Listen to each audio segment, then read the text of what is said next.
Bonsoir à toutes et à tous et bienvenue à la Closing Bell du Havre pour vous retrouver en ce mercredi 1er juin 2016. Alors avant de parler des marchés, je vous laisse prendre connaissance de l'avertissement lié au risque de trading. Négocier sur marge sur le marché des devises ou via des produits CFD comporte un risque élevé mais peut être recommandé à tout investisseur. FXCM et DailyFX ne pourront en aucun cas être tenus responsables de pertes ou dommages occasionnés à un client sans restriction des pertes ou manque à gagner qui pourraient découler directement ou indirectement de l'utilisation de ces informations. Voilà donc pour le disclaimer, et n'hésitez pas à laisser vos questions et à poser, voilà, tout simplement à poster vos graphiques, à poser vos questions, laissez vos commentaires sur le chat et j'y répondrai au cours de cette présentation. J'en profite pour saluer Tony qui est présent donc sur le chat et également sur Twitter. N'hésitez pas également à me contacter via les différents réseaux sociaux et notamment Twitter à @tuabizarre. Alors, on va modifier un petit peu la procédure, on va innover un petit peu pour le premier jour, ce premier jour du mois de juin.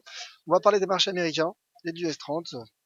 Alors j'en ai parlé ce matin, j'ai même rédigé un article, en effet il y a une configuration qui me paraît intéressante en monthly, puisqu'hier ont eu lieu les clôtures mensuelles. Le marché a clôturé sous la forme d'un doji qui est une figure d'indécision sous un niveau de résistance horizontale à 17 825 points.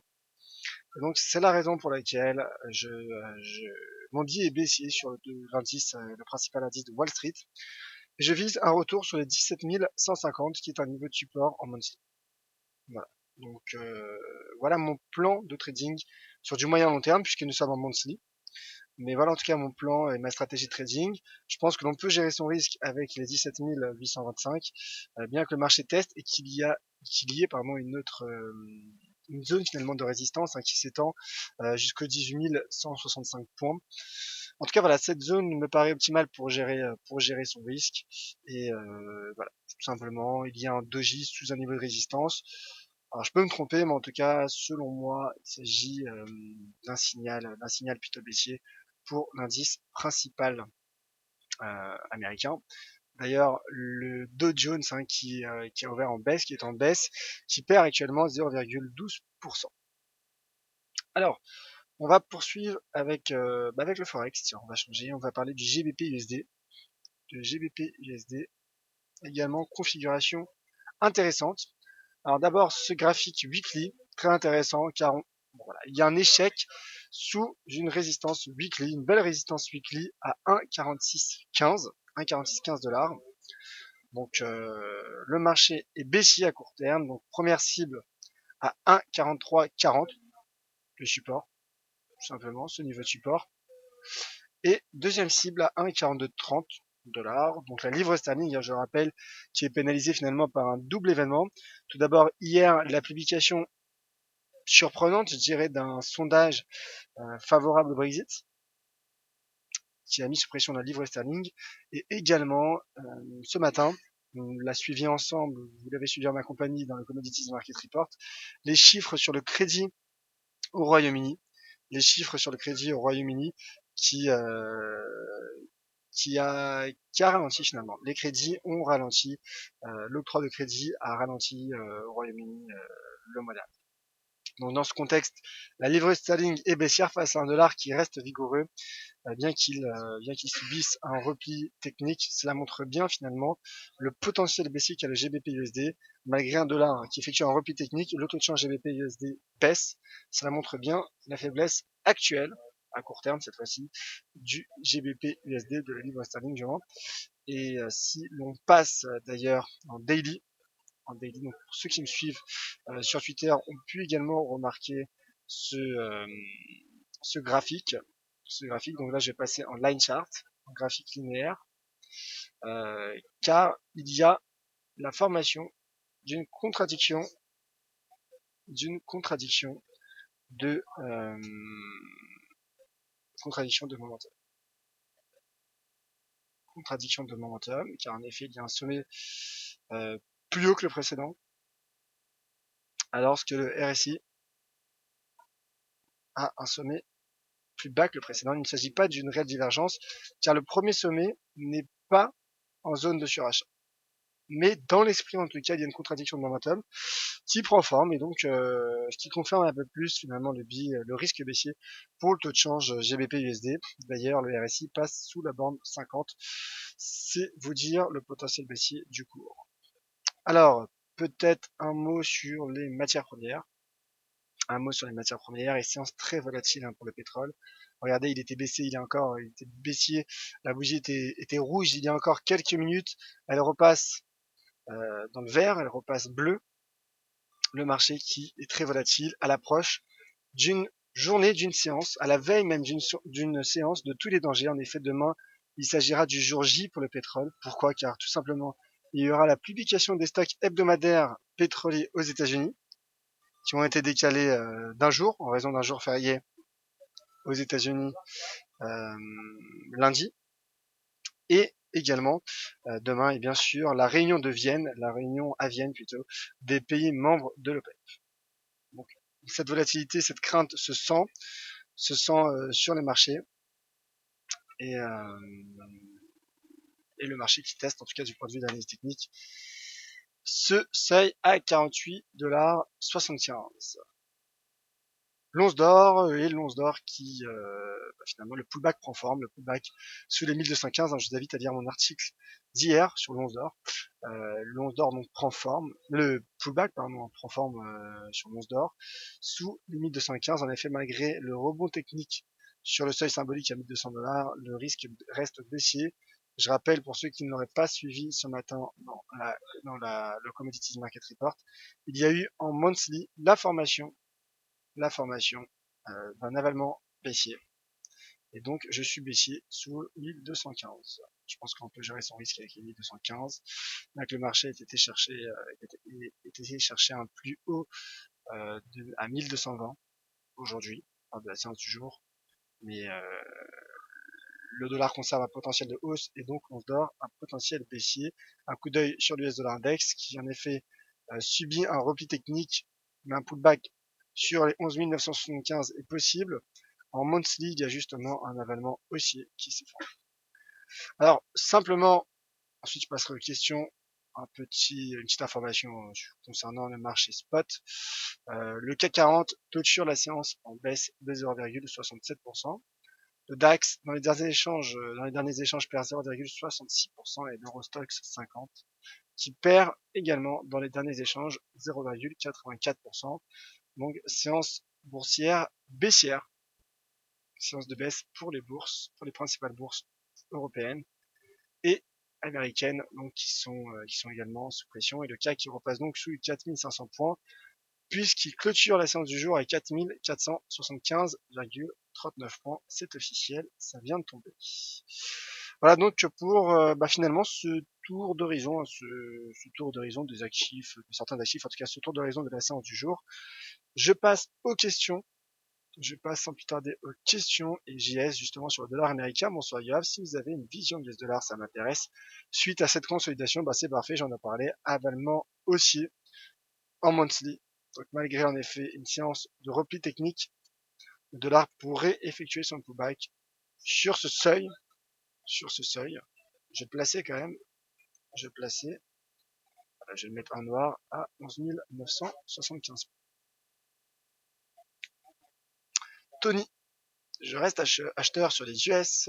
Sur le Dow, je vise 18 050. Les stats sont solides, l'économie est sérieusement en forme. La seule crainte est la hausse du dollar, nous dit Tony. Donc ça fait référence. Tony fait référence à ma stratégie sur le Dow Jones. Bah écoute Tony, on verra. J'espère pour toi que tu auras raison. Toutefois, moi je fais simplement part de mon point de vue, de mon interprétation de cette analyse technique. Une chose qui est certaine, c'est que le upside se restreint. C'est restreint finalement, puisque finalement le marché est proche de ses plus hauts historiques. Donc certes, il reste de la marge, surtout pour les traders intraday ou court terme. Mais voilà, au moins si, moi je vois en doji qui est une figure d'indécision. Alors certes, il y a énormément de doji qui sont invalidés, mais là un doji sous une résistance proche des plus hauts et proche du seuil symbolique à 18 000 points. Finalement, l'ensemble de ces éléments me pousse à croire qu'une consolidation, que la poursuite de cette consolidation, au moins pour aller chercher les 17 430 est possible. En revanche, je vais faire l'avocat du diable. Voilà, il y a également une oblique haussière formée depuis le 6 février, bien qu'elle ne soit pas parfaite. Et il y a également cette oblique baissière court terme depuis le 16 avril. Donc niveau de cluster, le marché pourrait en effet rebondir. Le marché pourrait rebondir. Il est vrai que le marché rebondit d'ailleurs sur un bon niveau de cluster. C'est vrai. C'est également un élément à prendre en compte. Mais bon, sur ma vision au monthly, voilà, je vous ai donné mon point de vue, ma stratégie, qui serait erronée en cas de franchissement des 17 920, voire 18 000 points, car c'est un seuil symbolique.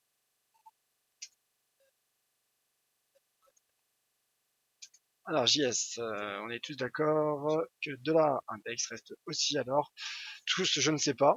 Il faudra demander aux autres. En tout cas, de mon côté, je pense que l'analyse fondamentale et l'analyse technique se rejoignent, puisque aussi bien les fondamentaux que l'analyse technique montrent un potentiel, en tout cas semblent montrer un potentiel de hausse sur le billet vert.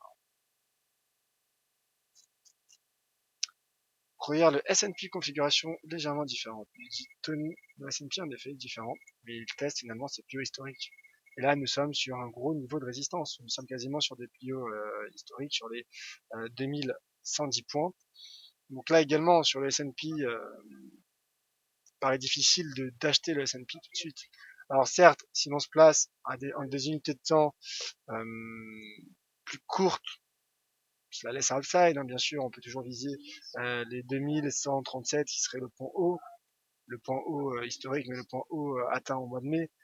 Mais regardez en monthly la résistance. Regarde en monthly, Tony, la résistance. Grosse résistance. Que ce soit sur les niveaux de clôture d'ouverture ou même des plus hauts sur les mèches, il y a un gros niveau de résistance. Moi, personnellement, sous une résistance, je pourrais plus optimiser une stratégie baissière et gérer mon risque avec. Après, cela dépend également du momentum.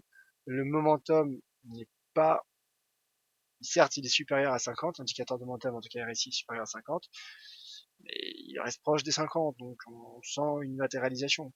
D'ailleurs, le marché se situe dans un range, donc un repli sous la partie supérieure est un scénario qui me paraît plausible. Alors certes, je peux me tromper, mais il s'agit en tout cas des stratégies pour lesquelles j'opte.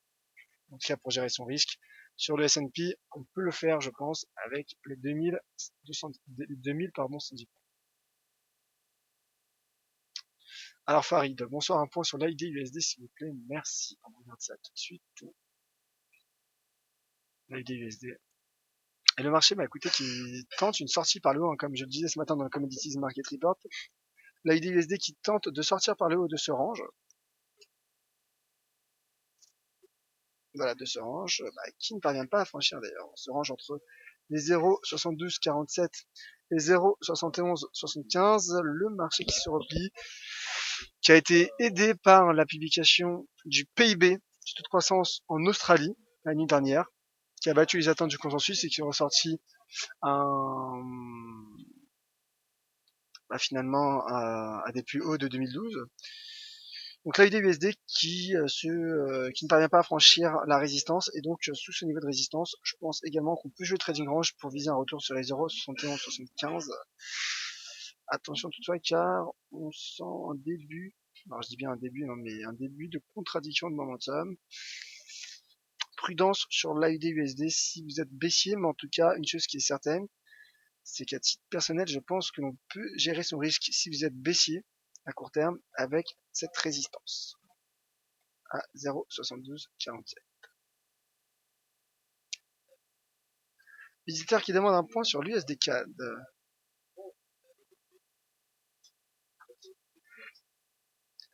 L'USD CAD qui a formé également un avalement haussier en monthly. Avalement haussier. Alors, ce qui me dérange dans cet avalement haussier, c'est le contexte. Car le contexte n'est pas assez baissier. J'aurais préféré qu'il y ait une dizaine de bougies baissières. Il y en a que 3. 3 voire 4. Il y a tout de même cet avalement haussier.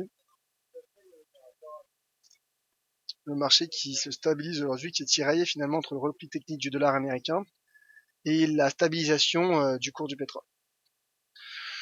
Demain sera la journée à suivre pour le dollar canadien. En tout cas, je pense que le marché a encore un potentiel de hausse à court terme pour aller chercher les 1,3150. Mais comme je le disais, demain, il s'agit d'une journée extrêmement risquée pour le pétrole. On sait tous que le pétrole est positivement corrélé au dollar canadien. Donc je serais plutôt neutre sur ce taux de change USD-CAD, bien que je pense qu'avec la force actuelle du dollar américain, le marché est un potentiel pour poursuivre son rebond. Alors il y a peut-être d'ailleurs un canal qui s'est formé. Peut-être un canal qui va nous permettre de dégager une stratégie de trading à court terme. Alors il y a un petit canal, mais il n'est pas parfait. Il n'est pas parfait, mais le marché tente en tout cas de rebondir sur la partie inférieure.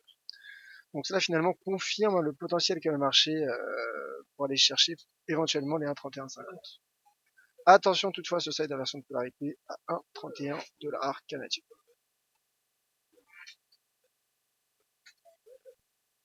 Tony, cette fois-ci c'est sur le Brexit. Pour moi les sondages ne sont pas à prendre en compte. Pays de parieur, stratégie de bookmaker. En tout cas il y a beaucoup de sondages. En effet, il y a beaucoup de sondages et ce qui explique notamment la volatilité et le risque du Brexit. Vanessa pour le GBP Yen. GBP Yen, bah écoutez, le graphique parle de lui-même, le marché tente de casser ce gros niveau de support, ce beau niveau de support du mois à 128 405, donc certes le risque est baissier, le yen qui profite de la consolidation des marchés boursiers, mais c'est surtout le GBP qui lâche, donc là à court terme je pense que l'on peut viser les 156,50 qui correspond à cette oblique haussière, Bon, en tout cas, le risque me semble baissier. Je vais passer en monthly, puisqu'il y a la clôture. Monthly, bon, le marché a un downside. Il y a un niveau de support à 155,07 qui pourrait être une cible à moyen terme. 155,20, en effet. Bon niveau de support aussi, en monthly. Donc, risque baissier, la livre sterling est en train de lâcher à court terme.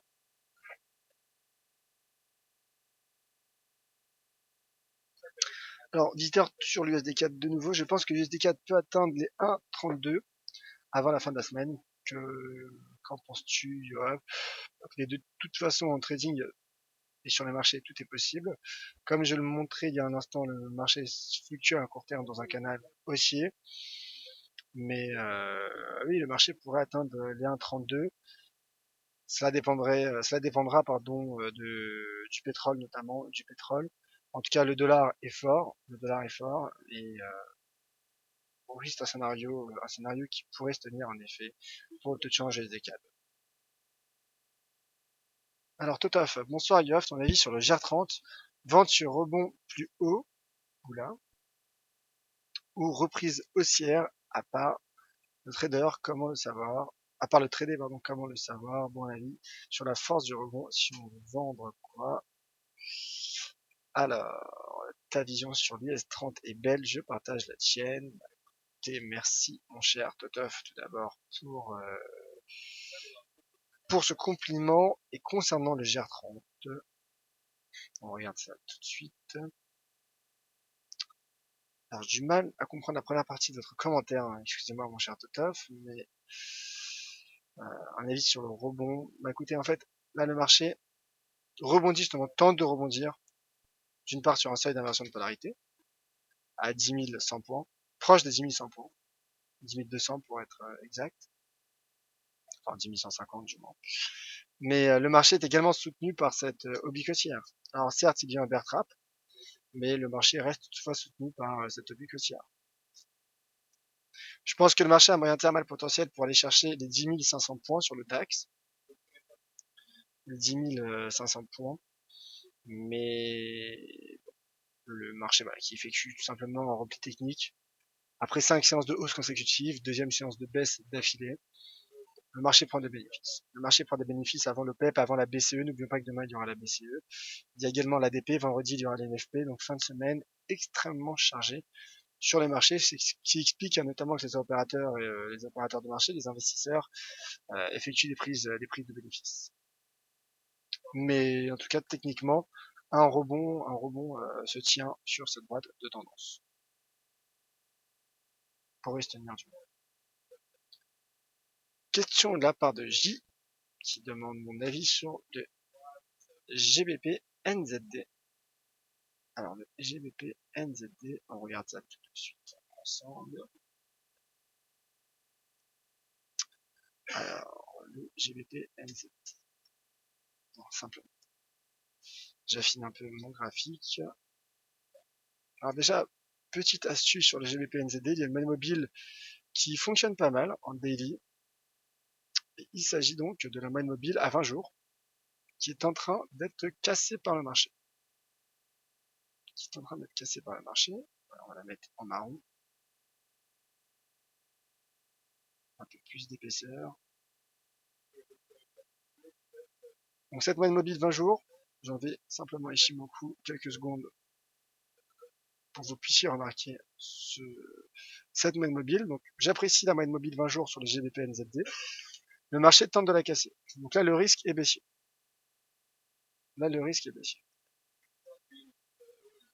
Et donc, un retour sur les 2,0970 est envisageable. Regardez ce que fait le RSI. Et on remarque que la livre sterling est une nouvelle fois baissière face à une autre devise. En l'occurrence, le dollar néo-zélandais. Là, en effet, risque baissier. Mais avec cet indicateur Ishimoku, on remarque autre chose très intéressant. C'est que le marché teste la partie supérieure de ce nuage, teste la SSB, qui peut servir de pivot à court terme. En tout cas, le risque me paraît baissier, tout simplement. Voilà. Alors bien sûr, il faut toujours attendre les clôtures, même le graphique weekly, regardez cette belle bougie rouge qui est en train d'effectuer le marché. Donc le risque est baissier sur le GBP NZD et voilà, en swing 2,08 28 en deuxième objectif.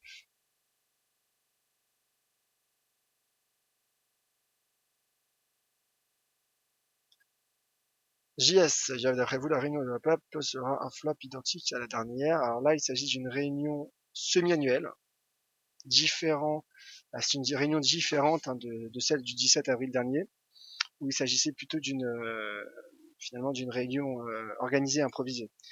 L'OPEP tient 2 réunions dans l'année, donc là, il s'agit celle de la semi-annuelle finalement, et donc qui sera un flop, je ne sais pas. Aux dernières informations, certains pays souhaiteraient tout de même discuter pour un accord.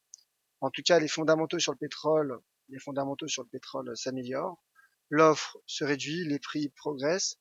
Je vois mal, en tout cas, en fait, sur une vision moyen long terme, le pétrole retomber sur les 30 ou sur ses plus bas annuels à 26 $. Je pense en effet que le pétrole, bien qu'il consolide sur un mouvement latéral, je pense qu'il conserve un potentiel de hausse sur du moyen terme.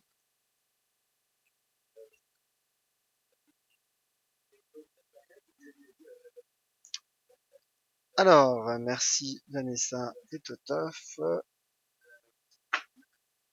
Merci également Rafik. Merci JS Coco. Salut à tous. Avez-vous parlé de l'euro-dollar? L'euro-dollar, je ne sais plus si j'en ai parlé, mais une chose qui est certaine, c'est que l'euro-dollar effectue un rebond technique. Sur ce seuil en inversion de polarité à 11,50. Un pullback touche au niveau me paraît possible, bien que le marché est en train de le franchir. En tout cas, je pense que l'euro-dollar a un potentiel pour baisser, bien qu'il tente de rebondir sur la partie inférieure de ce canal, qu'il faudra gérer d'ailleurs, canal qui fait réagir, hein, même s'il n'a pas été atteint, euh, le marché tente un rebond. Et en monthly, il y a un beau niveau de résistance à 1,1223.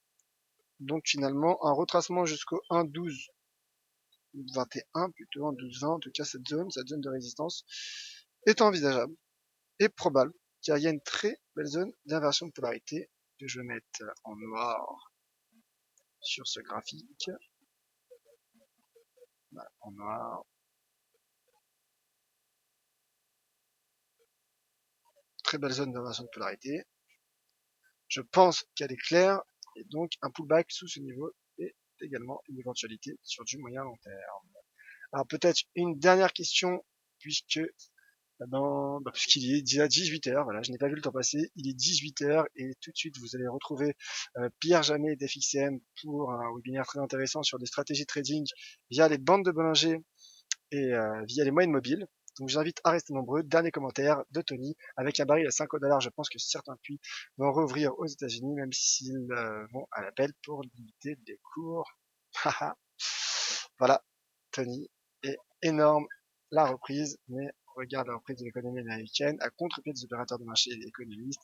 Mais bon, effectivement, l'avenir nous le dira. Merci, c'est sur ces belles paroles que l'on se quitte. Je reste à votre disposition hein, si vous avez d'autres questions ou d'autres commentaires à me laisser sur Twitter @nizar, également par email ynizar@fxm.fr, sur LinkedIn et sur les différents réseaux sociaux. Merci à toutes et à tous. On se retrouve donc demain 10h15 pour une journée cruciale pour le cours du pétrole. Et donc on en parlera dans Commodities Market Report comme chaque matin. Merci à toutes et à tous. C'était Yoav Nizar pour la Closing Bell de DailyFX pour le broker FXCM. Très bonne soirée et à demain. Merci à tous.